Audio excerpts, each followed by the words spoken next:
आणि केवळ कोल्हापूर जिल्हा नाही तर महाराष्ट्र कर्नाटकाच्या सगळ्या जनतेच्या मनामध्ये एक वेगळं प्रश्नचिन्ह निर्माण होणारी घटना गेल्या आठवड्यामध्ये घडली। प्रत्येक मठाचं वैभव म्हणून त्या ठिकाणी मंदिरामध्ये जिथं मठाधिपतीचं अधिष्ठान असतं त्या ठिकाणी हत्ती सांभाळण्याची परंपरा प्रत्येक मठात आहे, मग कुठल्याही धर्माचा असू दे। आपल्या इथं कोल्हापूरला अंबाबाईच्या मंदिरात सुद्धा होतं, ज्योतिबाच्या डोंगरावर सुंदर हत्ती त्या ठिकाणी सुद्धा होता। तसाच नांदिनी मठामध्ये माधुरी या नावाची हत्ती तिथं त्या ठिकाणी मंदिराचा वैभव, नांदिनी मठाचं वैभव किंवा जिल्ह्याचं वैभव म्हणून आपण सगळेजण त्या मठाच्या हत्तीकडे बघत होतो।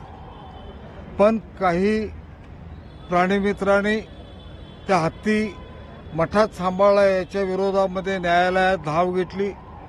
माननीय उच्च न्यायालयाचा आणि माननीय सर्वोच्च न्यायालयाचा निर्णय हत्ती वनतारा यांच्याकडे सोपवण्याच्या संबंधीचा निर्णय झाला।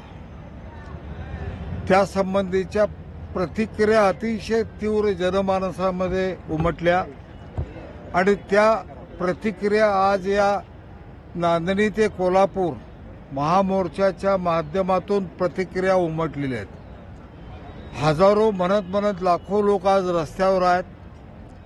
फार मोठ्या संख्येनं बंधू असतील, भगिनी असतील, मुलं असतील, सगळे आमचा हत्ती आम्हाला परत द्या, नांदणीचा हत्ती परत यायला पाहिजे यासाठी म्हणून आज हा मोर्चा पदयात्रा आयोजित केलेला आहे।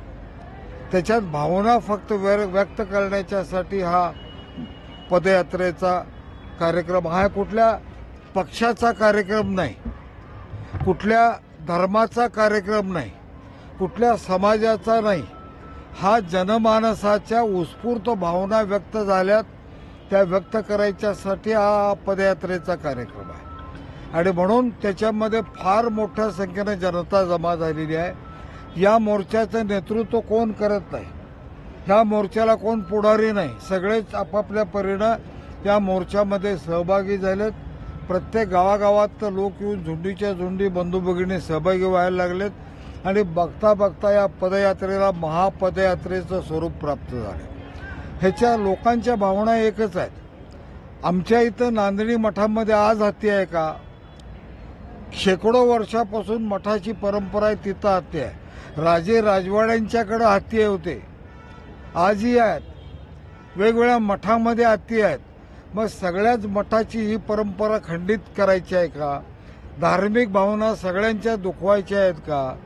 सगळ्यांच्या कुठं तर काय तर या सगळ्या निमित्तानं त्यांच्याशी नातं जोडलेलं असतं, ते सगळं असं तोडायचं का? हा प्रश्न आता जनतेच्या मनात आहे आणि हे कुठल्या न्यायालयाच्या विरोधात नाही, कुठल्या व्यक्तिगत कुठल्या पक्षाचा मोर्चा कुणाच्या तर विरोध आहे असं नाही। हा पदयात्रेचा कार्यक्रम केवळ राज्य सरकारला आणि केंद्र सरकारला या आमच्या भावना समजावून घ्या आणि राज्य सरकार काय करणार, केंद्र सरकार काय करणार, रिव्ह्यू पिटिशन तुम्ही सादर करणार का नाही, ह्याच्यावर फेर तुम्ही याचिका सादर करून सरकारतर्फे केंद्र सरकारतर्फे म्हणणं मांडून ही परंपरा शेकडो वर्षाची परंपरा आहे। आज हत्ती नाहीत, शेकडो वर्षापासून आहेत, स्वातंत्र्यपूर्व काळापासून आहेत आणि मग एवढ्या परंपरा असताना असे हत्ती तुम्ही जर उचलून न्यायला लागला जनमानसाच्या भावनेची कदर न करता, तर मग काय हा प्रश्न उभा राहिला आहे। एका बाजूला लहान मुला मुलींना रस्त्यावर आपण भटकी कुत्री फाडून काढतायत अक्षरशः, त्याच्याकडे कोणाचं लक्ष जात नाही, त्यांना नेऊन काय करायचं ह्याची चर्चा कधी होत नाही। पण मठाचं वैभव असलेला हत्ती तुम्ही काय तर त्याच्यात मग त्या प्राणीमित्रांना तेवढा दिसला आणि त्यातनं हा विषय वाढत गेला।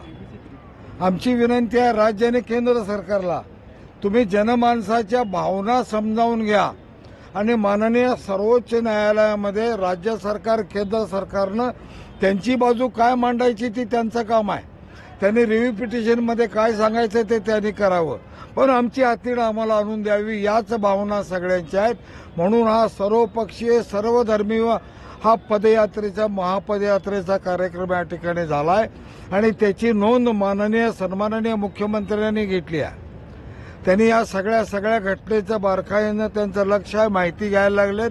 आमची विनंती आहे, तुम्ही आमच्या भावना समजावून घ्या आणि तुम्ही पुढं काय करायचं करा. यासाठी म्हणून सन्माननीय मुख्यमंत्री, दोन्ही उपमुख्यमंत्री, जिल्ह्याचे पालकमंत्री, आपले चंद्रकांत दादा वगैरे सगळे संबंधित सगळे मान्यवरांनी, राज्य सरकार म्हणून आणि केंद्र सरकारच्या सन्माननीय पंतप्रधानांनी, वनमंत्र्यांनी यांनी याच्यामध्ये लक्ष घेऊन नांदणीची माधुरी यातून परत आणावी आणि आणून मठाकडे सन्मानानं द्यावी या मागणीसाठी हा महापदयात्रेचा कार्यक्रम.